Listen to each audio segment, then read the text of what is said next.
धातु ऑक्साइड को धातु में बदलने हेतु उसका किया जाता है अपचयन। और अपचयन की जो 4 विधाएं मैंने आपको शुरुआती क्लास में बता दी थी, वो कौन कौन सी थी?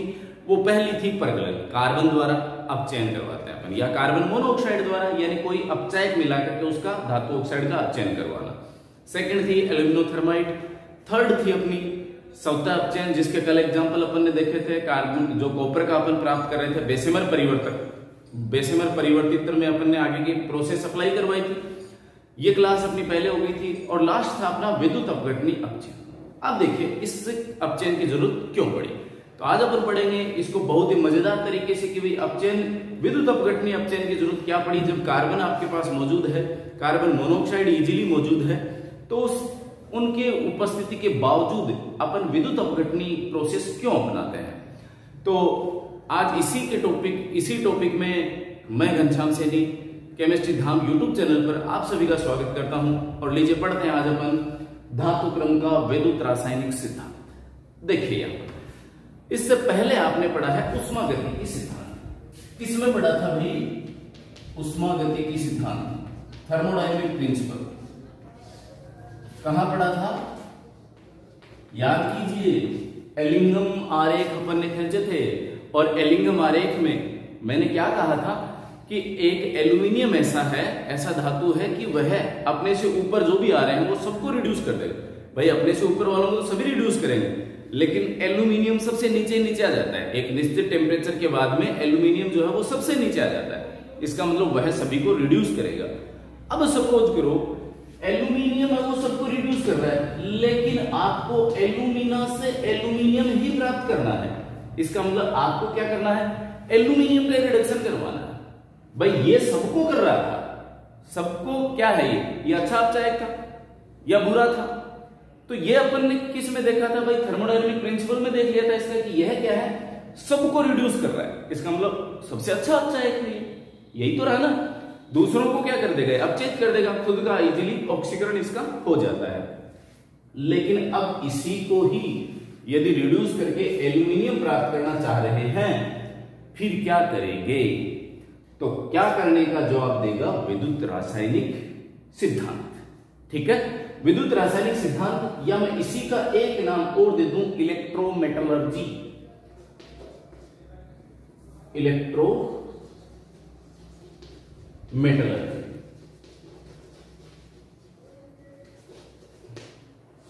ठीक है। अब देखिए इसके द्वारा अपन क्या करने वाले हैं, इसको अपने को अलग से क्यों पढ़ना पड़ रहा है।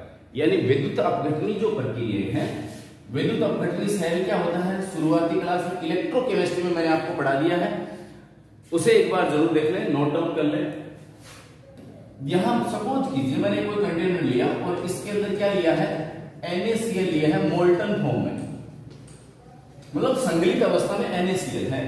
जब इसके ऊपर 2 इलेक्ट्रोड लगाते हैं और उनमें इसमें करंट फ्लो करवाया जाता है, तो Na पॉजिटिव Cl नेगेटिव है इसमें, ये एनोड हो गया, ये कैथोड हो गया। तो इसका नेगेटिव है Cl नेगेटिव, वो तो कहां जमा हो जाएगा? एनोड की तरफ तो मूव करेगा, और Na पॉजिटिव किधर मूव करेगा? कैथोड पर जाकर के जमा हो जाता है। यानी कैथोड पे क्या मिलेगा अपने को? सोडियम। एनोड पे कौन सी गैस उपलब्ध होगी? क्लोरीन। अब यहां देखते हैं अपन इसको आगे। ये प्रोसेस अपने को अपनानी है, किसके लिए? एल्यूमिना के रिडक्शन के लिए। लेकिन इसके लिए ये प्रोसेस क्यों बनाई? दूसरा अपचायक क्यों नहीं लिया? भाई FeO है, FeO का आप रिडक्शन करवा रहे हो, Fe प्लस CO में कन्वर्ट हो रहा है, कहीं दिक्कत नहीं है।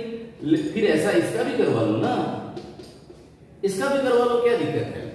एल्यूमिनियम प्राप्त हो जाएगा, यही तो रहेगा ना। तो ये हो जाना चाहिए, लेकिन जितनी आसानी से मैंने ये रिएक्शन लिखी है उतनी आसानी से ये संभव नहीं है। क्यों नहीं है? इसका जवाब भी देगी गिब्स फ्री एनर्जी, गिब्स मुक्त ऊर्जा।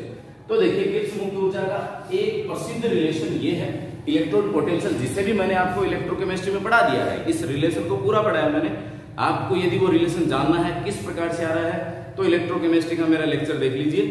आपको प्लेलिस्ट में पूरी की पूरी इलेक्ट्रोकेमिस्ट्री कक्षा 12 का पूरा चैप्टर पढ़ा हुआ है, उसे जाकर के आराम से देखिएगा, आपको इजीली समझ में आ जाएगा। यहां मैं डायरेक्ट रिलेशन लिख रहा हूं क्योंकि अपना टारगेट है सीधा क्या पढ़ना? धातु क्रम के विद्युत रासायनिक सिद्धांत को पढ़ना। तो गिब्स फ्री एनर्जी और इलेक्ट्रोड पोटेंशियल में ये रिलेशन होता है,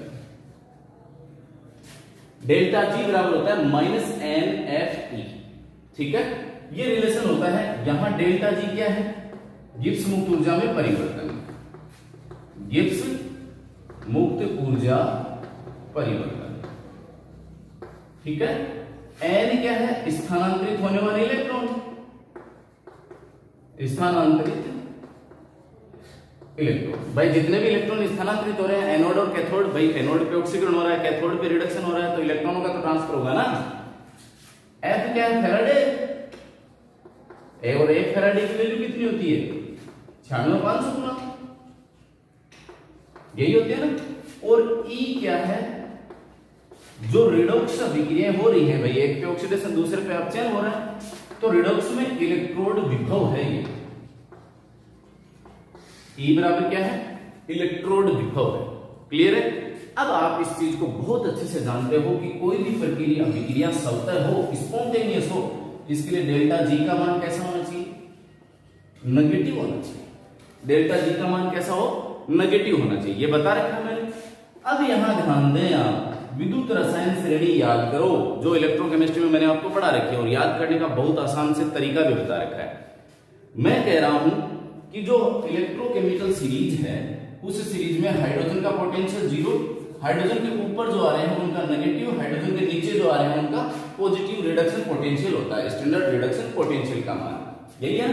इसका मतलब ये रहा कि इसके ऊपर जैसे एल्यूमिनियम आ रहा है, सोडियम आ रहा है, मैग्नीशियम आ रहा है, सोडियम है, मैग्नीशियम है, एल्यूमिनियम है, ये सब क्या है, हाइड्रोजन के ऊपर आ रहा है।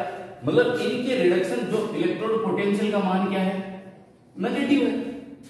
क्या कह रहा हूं मैं कह रहा हूं कि कोई भी अभिक्रिया तब होगी जब डेल्टा जी का मान ऋणात्मक होगा। रिलेशन अपना ये रहा, डेल्टा जी बराबर -NFE। अब यहां पर ये फिक्स हो गए इलेक्ट्रॉन, फेराडे फिक्स हो गया, तो कौन बताएगा कि अभिक्रिया स्वतः होगी या नहीं होगी, ई बताएगा, इलेक्ट्रोड विभव। अब मैं इलेक्ट्रोड विभव की बात कर रहा हूं, जैसे सोडियम है, मैग्नीशियम है, एल्यूमिनियम है, इनके इलेक्ट्रोड पोटेंशियल के मान क्या होते हैं, नेगेटिव होते हैं। इसका तात्पर्य क्या हुआ, ये अच्छे अपचायक होते हैं, यानी इलेक्ट्रॉन ग्रहण करने की बजाय, मतलब इलेक्ट्रॉन ग्रहण करेंगे यानी अपचयन होगा, तो अपचयन की बजाय ये किस प्रवृत्ति में रहते हैं, ऑक्सीकरण होने की। ये इलेक्ट्रॉन त्यागने की प्रवृत्ति रखते हैं, इसका मतलब अधिक सक्रिय है, उच्च क्रियाशील है, तो इनको अपन ने बोल दिया सक्रिय धातु, सक्रिय धातु। अब सक्रिय धातुओं के साथ में मैं कोई अपचायक मिलाऊं तो इनका अपचयन कौन करे, भाई ये खुद दूसरों का अपचयन कर दे।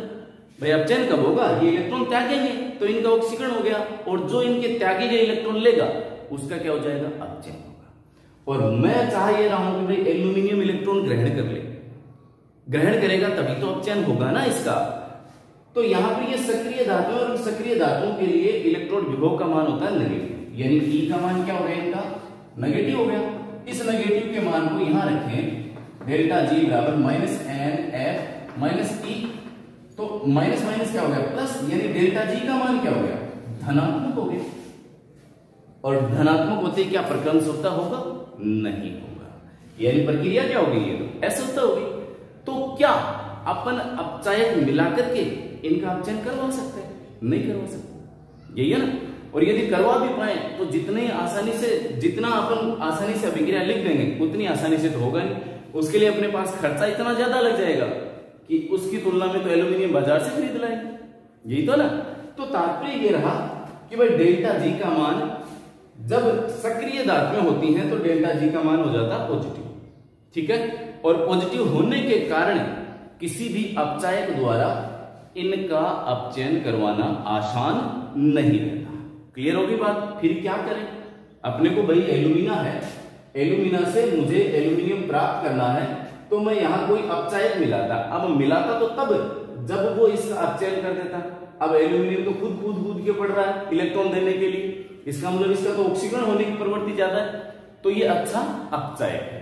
तो इसका अपचयन करवाने के लिए फिर अपन क्या करते हैं, फिर अपन करते हैं ये विधि काम में लेते हैं इलेक्ट्रोमेटलर्जी, यानी विद्युत अपघटन इनका करवाया जाता है। इस शॉर्ट फॉर्म में थोड़ा सा वो देख लीजिए।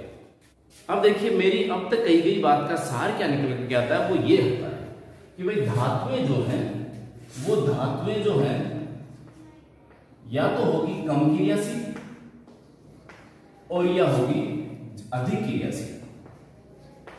अधिक क्रियाशील, तो जब कम क्रियाशील है इसका मतलब इलेक्ट्रॉन त्यागने की प्रवृत्ति उसकी कम है। त्यागेगा तो सही, धातु है तो त्यागेगा, त्यागने की प्रवृत्ति रहती है, लेकिन तुलनात्मक रूप से क्या है उसकी कम है। तो यदि धातु कम सक्रिय है, जैसे आयरन वगैरह की अपन बात कर रहे थे, तो इनका यदि इनके ऑक्साइडों का अपचयन करवाना है, Fe2O3 का मानो रिडक्शन करवाना है, तो आप कार्बन ले लो, कार्बन मोनोऑक्साइड ले लो, यानी अपचायक द्वारा इनका अपचयन आसानी से हो जाता है। क्लियर है? और क्या प्राप्त हो जाता है? धातु प्राप्त हो जाता है। लेकिन यदि अधिक क्रियाशील धातु है, जैसे अपन बात करें सोडियम है, मैग्नीशियम है, एल्यूमिनियम है, तो इनका अपचयन किसी अपचायक की तुलना में किसके द्वारा आसान होता है? विद्युत अपघटन द्वारा। विद्युत अपघटन द्वारा इनका अपचयन करवाया जाता है। और अपचयन करवा करके क्या प्राप्त करते हैं? इनके ऑक्साइड जो है, जैसे एल्यूमिनियम की बात करें, एल्यूमिनियम, और क्या प्राप्त करेंगे अपन? एल्यूमिनियम। तो देखिए यहां पर कौन सी प्रक्रिया चल रही है अपनी? अपचयन की चल रही है। अपचयन में क्या, शुरुआत में अपन ने क्या किया? चूर्ण किया है इसको, चूर्ण के पश्चात में सांद्रण करवाया, सांद्रण के पश्चात में आपने निष्कापन या भर्जन करवाया, जिससे धातु किसमें बदल गया? ऑक्साइड में। धातु ऑक्साइड का बाद में क्या करवा रहे हैं अपन? अपचयन। और अपचयन किससे करवाना है? यदि क्रियाशील धातु है तो उसका अपचयन किससे कराओगे? इलेक्ट्रोमेटलर्जी द्वारा, यानी विद्युत अपघटन द्वारा। तो किसी धातु ऑक्साइड का विद्युत अपघटन द्वारा अपचयन करवाना कहलाता है इलेक्ट्रोमेटलर्जी। क्लियर है बात?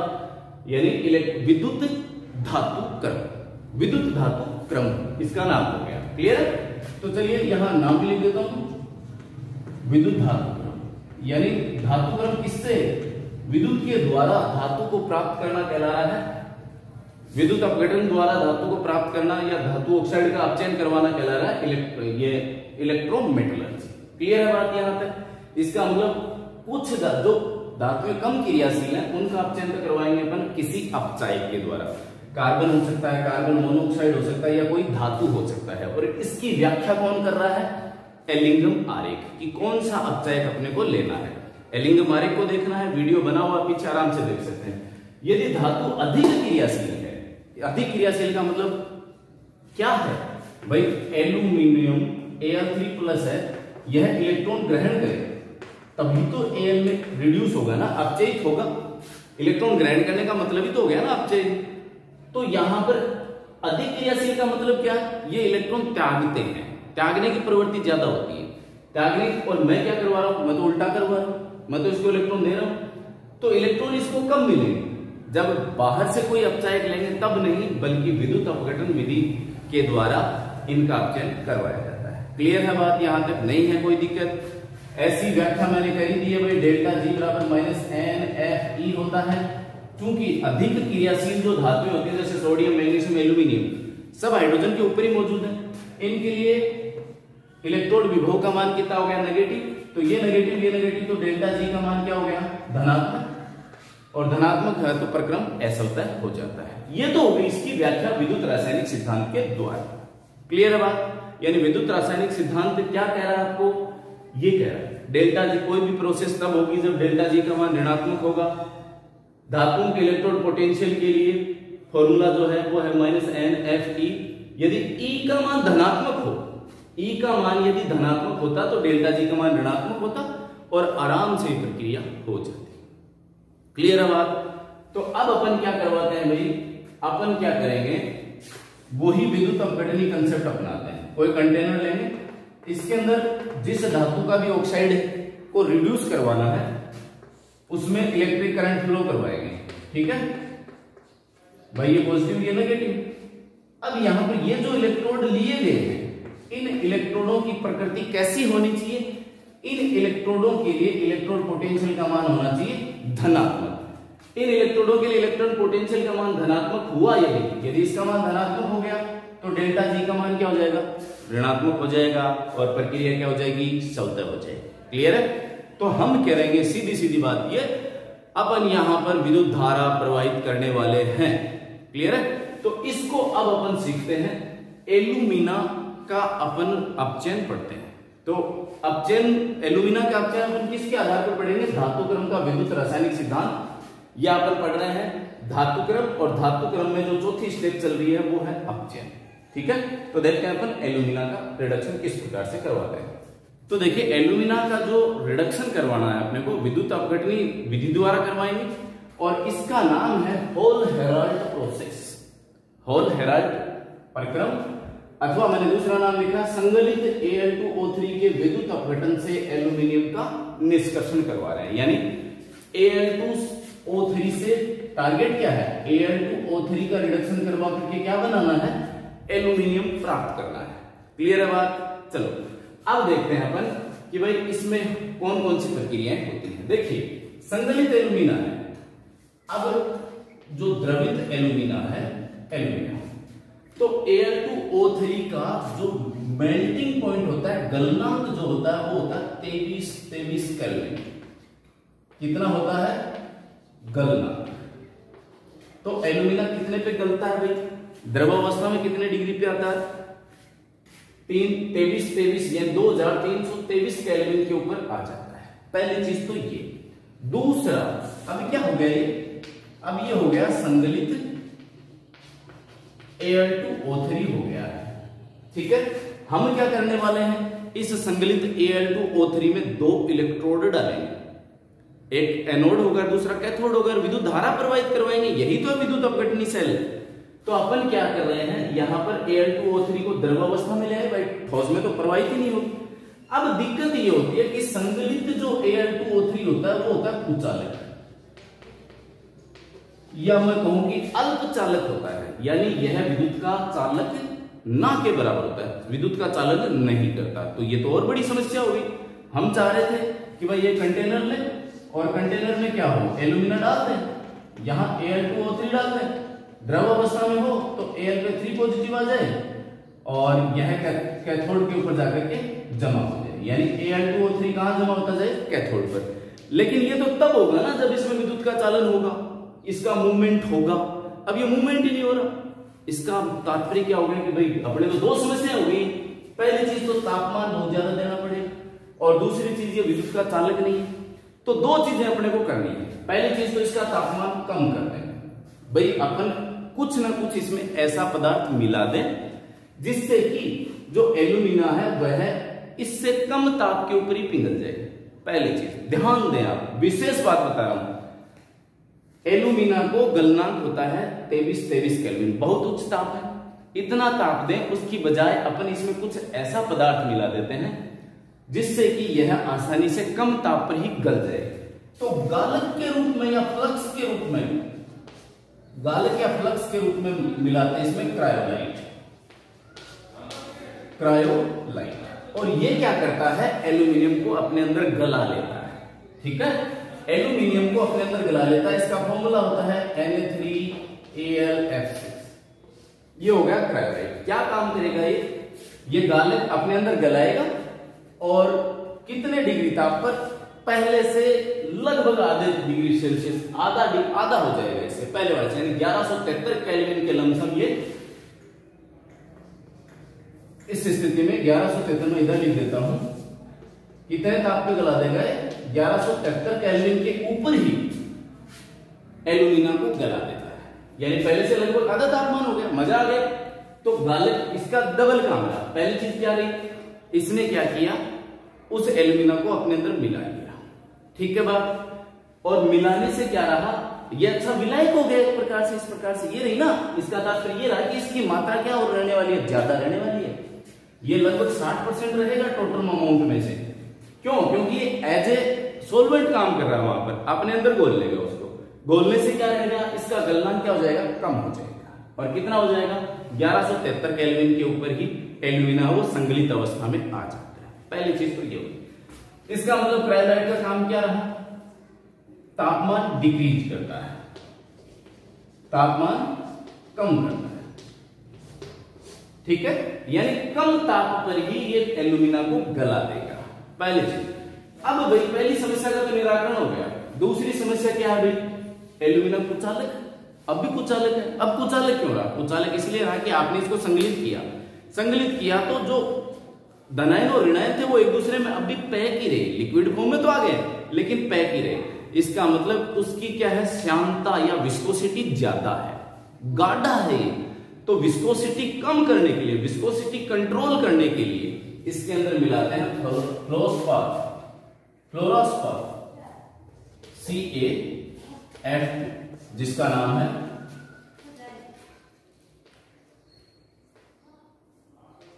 फ्लोरोस्पर।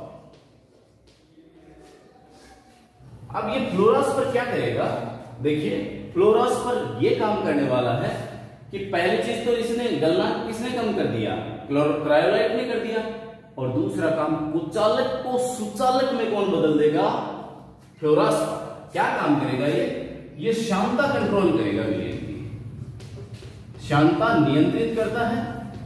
श्यानता नियंत्रित मतलब श्यानता क्या कर देगा, घटा देगा, विस्कोसिटी कम हो जाएगी। विस्कोसिटी कम होने से क्या होगी, आयनों की मोबिलिटी बढ़ जाएगी।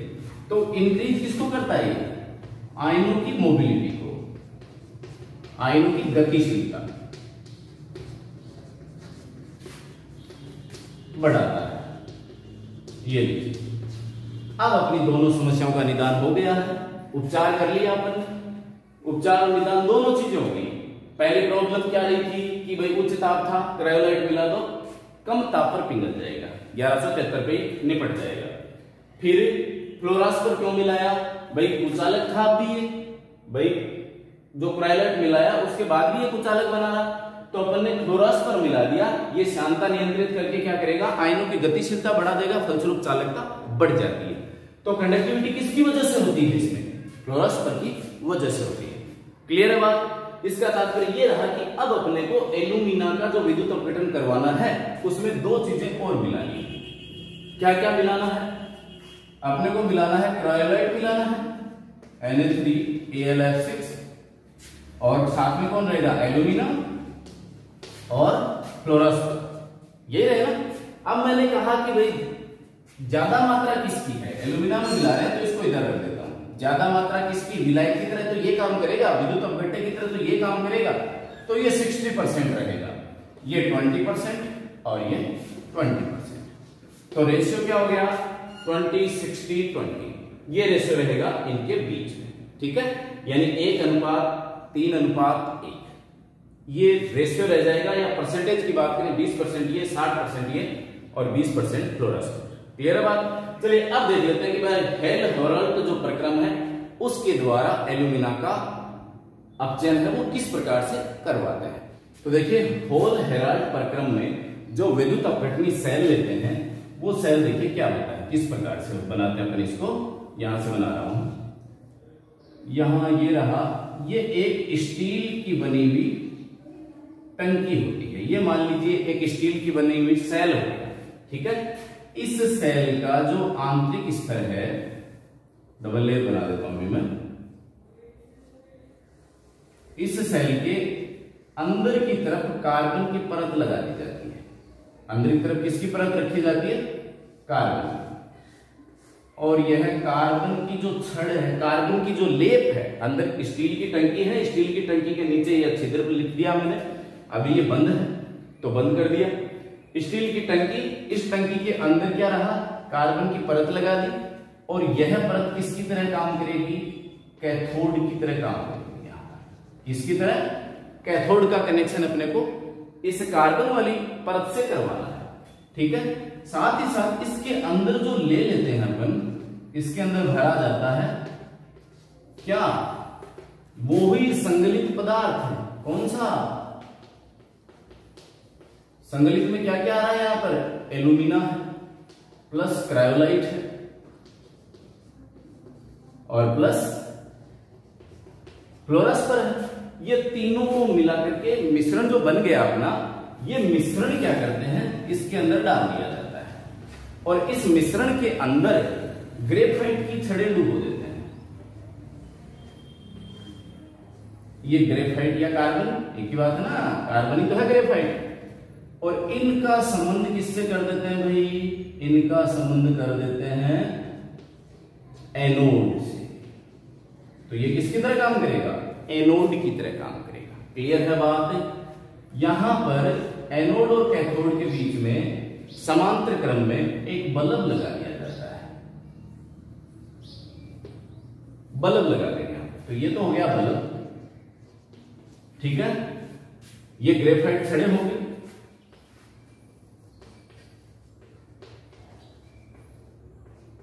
और ये नीचे द्रव अवस्था में एल्यूमिनियम है।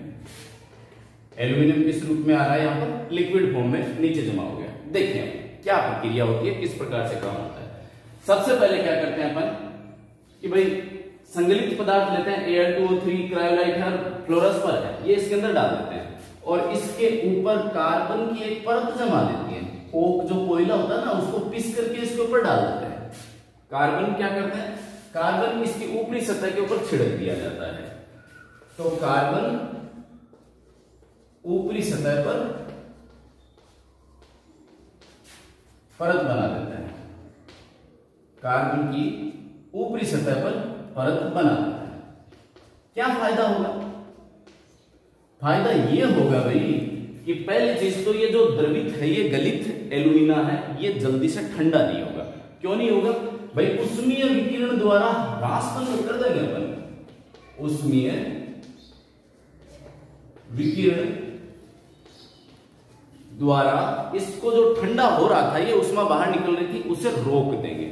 उसमें विकिरणों का बाहर की तरफ गमन क्या कर देते हैं, बंद कर देते हैं। तो पहली चीज तो ये ठंडा होना, ठंडा मुश्किल से होता है, जल्दी ठंडा नहीं होता, क्योंकि अपने को तो द्रवावस्था में बनाए रखना है ना इसको, इसलिए इसके ऊपर पहली चीज तो ये कार्बन अपने ऊपर ये काम करेगा। दूसरा काम क्या करेगा, इस प्रक्रिया में जो ग्रेफाइट की छड़ें हैं वो क्या है, उनका कार्बन धीरे धीरे खत्म होता जाता है।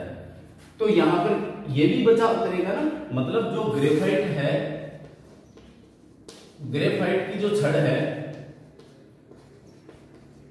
उसके क्षरण को कम करता है,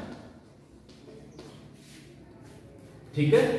तो यहां कार्बन की परत के दो काम रहे। पहली चीज, इसको ठंडा होने नहीं देगा, क्योंकि ऊपर परत लग गई तो उसमें विकिरण द्वारा ह्रास नहीं होगा, उष्मा बाहर नहीं निकलेगी। ऊपर परत लगी हुई है ना, उष्मा बाहर नहीं निकलेगी तो ठंडा नहीं होगा, पहली चीज। दूसरी चीज क्या रही, ग्रेफाइट की छड़ें धीरे धीरे टूटती रहती है। यानी जब आप 1 किलोग्राम एल्यूमिनियम आपको प्राप्त हो जाएगा, तो 1 किलोग्राम एल्यूमिनियम में 0.5 किलोग्राम ग्रेफाइट की का जो छड़े हैं उनका क्षरण हो जाता है। यानी इतने ग्राम में ये ग्रेफाइट का कार्बन ये नष्ट हो जाता है। तो नष्ट हो, इस साथ ही साथ और मिलता है। फलस्वरूप क्या है, जो क्षरण हो रहा है, क्षरण को भी ये क्या कर देता है, कम कर देता है। क्लियर होगी बात, ऊपर वाली परत का काम खत्म। अब क्या करता है, कैथोड है, अंदर के जो कार्बन की परत है, कार्बन परत, इसी को मैंने क्या कहा, कैथोड कहा। और एनोड को रूप में कौन आ गया है, ग्रेफाइट आ गया। होगा कुछ यूं, जब भी एनोड और कैथोड की विक्रिया, तो मैं यहां पर पढ़ाऊंगा अभी। यहां पर इस बल्ब का रोल और देख लेते हैं। जैसे जैसे मान लीजिए इसमें एल्यूमिना की मात्रा कम होती जाती है, एल्यूमिना की मात्रा कम होते ही प्रतिरोध बढ़ गया, और प्रतिरोध बढ़ते ही बल्ब साइन करने लग जाता है, ग्लो करने लग जाता है, यानी बल्ब जल उठता है। तो अपने को पता चल जाता है कि इसमें एल्यूमिना कम हो गया है, तो अपन और एल्यूमिना मिला देते हैं। क्लियर हो गई बात। बल्ब क्या कर रहा है, बल्ब कर रहा है, इस चीज को इंडिकेट करेगा कि भाई जो आपने सेल लिया है इसमें एल्यूमिना और मिलाओ, कम हो गया, यानी एल्यूमिनियम बन गया है, तो यहां ऊपर कम हो गया तो और मिला दो इसके अंदर। तो जैसे इसमें मिला देंगे बल्ब ग्लो होना बंद हो जाएगा। क्लियर है बात। चलिए, क्योंकि प्रतिरोध ज्यादा हो जाएगा, जैसे एल्यूमिना बाहर निकला प्रतिरोध कम हो गया, एल्यूमिना कम होते ही प्रतिरोध ज्यादा हो गया है, और प्रतिरोध ज्यादा होते ही ग्लो करने लग जाता है। चलो अब देखते हैं कि भाई इसके अंदर अभिक्रिया कौन कौन सी होती है। तो इसके लिए दो विधियां की गई है। पहली जो प्रथम विधि है वो क्या है भाई, दो अलग अलग कंसेप्ट दिए गए हैं इसके लिए कि भाई किस प्रकार से एल्यूमिना का अपचयन होता है। ये बताता है कि जो कैथोड है, ये सर्वाधिक प्रचलित मत बता रहा हूं, सर्वाधिक प्रचलित मत, सर्वाधिक प्रचलित यही है। तो कैथोड पर क्या होगा, कैथोड पर होगा कुछ यूं कि जो एल्यूमिना लिया है आपने, वह कुछ इस प्रकार से डिकम्पोज हो जाता है। Al3 positive plus 3O2 negative, इसके द्वारा इसमें डिकम्पोज हो गया। Al2O3, Al3 positive plus 3O2, ये Al3 पॉजिटिव है, 3 इलेक्ट्रॉन ग्रहण करता है और एल्यूमिनियम में रिड्यूस हो जाता है। तो कैथोड पर क्या प्राप्त हो गया भाई? एल्यूमिनियम प्राप्त हो गया। अब देखिए एनोड पर क्या रहेगा? एनोड पर जो O2 नेगेटिव है भाई, Al2O3 का विद्युत अपघटन कराया तो Al3 पॉजिटिव और 3 O2 नेगेटिव में विघटित हो गया। Al3 पॉजिटिव कैथोड पर डिपॉजिट हो गया और O2 नेगेटिव जो है ये क्या करेगा? ऑक्सीकृत हो जाएगा। ऑक्सीजन प्लस 2 इलेक्ट्रॉन त्याग दिए यहां पर, ये बात रही ना। और 2 ऑक्सीजन आपस में जुड़ करके क्या बना लेंगे? O2 बना लेंगे। ये O2 क्या करेगी? मैं कह रहा हूं कि ग्रेफाइट की क्षारों का क्षरण होता है। कैसे होता है देखो, कार्बन है, ऑक्सीजन से क्रिया करके क्या बना ले? CO बना ले, यही तो है ना। या CO है, ऑक्सीजन से क्रिया करके क्या बना ले? CO2। यानी दोनों ही परिस्थितियों में क्या हो रहा है? यहां से कार्बन टूट रहा है, यानी क्षरित हो रही है ना ये। तो समय के साथ साथ क्या होती जाती है? ये कम होती चली जाती है। ये परत जो है ग्रेफाइट की छड़ें, इसलिए इन्हें समय समय पर इन छड़ों को बदला जाता है। क्यों बदला जाता है? कारण क्या रहेगा? वो इसलिए रहेगा कि ग्रेफाइट की छड़ें एनोड की तरह काम करती हैं, जो ऑक्सीजन से क्रिया कर कार्बन मोनोऑक्साइड और कार्बन डाइऑक्साइड में कन्वर्ट हो सकती हैं, हो सकती हैं क्या? फलस्वरूप कार्बन की छड़ों का क्षरण होता है। प्रथम अवधारणा के पश्चात जो दूसरी अवधारणा है वह अपेक्षाकृत कम प्रचलित है, द्वितीय अवधारणा। ये अवधारणा क्या कहती है? ये अवधारणा कहती है कि जो आपने क्रायोलाइट लिया है Na3AlF6, सबसे पहले इसका विद्युत अपघटन होता है, विद्युत अपघटन, और विद्युत अपघटन द्वारा ये बना लेगा 3NaF प्लस AlF3, यही है ना। फिर ये AlF3 का पुनः अपघटन होगा, विद्युत अपघटन, और विद्युत अपघटन से क्या बनेगा? Al3 positive plus 3F negative. ये विद्युत अपघटन हो गया। अब कैथोड पर कौन सी विक्रिया होगी भाई? कैथोड पर कौन जाएगा? Al3 पॉजिटिव जाएगा। Al3 पॉजिटिव 3 इलेक्ट्रॉन ग्रहण करके और एल्यूमिनियम में रिड्यूस हो जाता है। तो कैथोड पर तो हो गया भाई Al, क्लियर। और एनोड पर क्या रहेगा? एनोड पर रहेगा भाई जो फ्लोरीन है, फ्लोरीन क्या करेगा? इलेक्ट्रॉन त्याग करेगा और ऑक्सीकृत हो जाएगा। ये इलेक्ट्रॉन त्याग करके ऑक्सीकृत हो गई। अब यहां होता यूं है कि एनोड के ऊपर ही Al2O3 है, यह किसमें कन्वर्ट होना शुरू हो जाता है? AlF3 में कन्वर्ट होना शुरू हो जाता है। देखो ध्यान दो, एनोड पर ही एल्यूमिना जो है, एल्यूमिना किसमें? पात्र में पड़ा हुआ है ना, वह AlF3 में कन्वर्ट होना शुरू हो जाएगा। AlF3 विद्युत द्वारा वापस इस प्रकार से अपघटित हो जाएगा।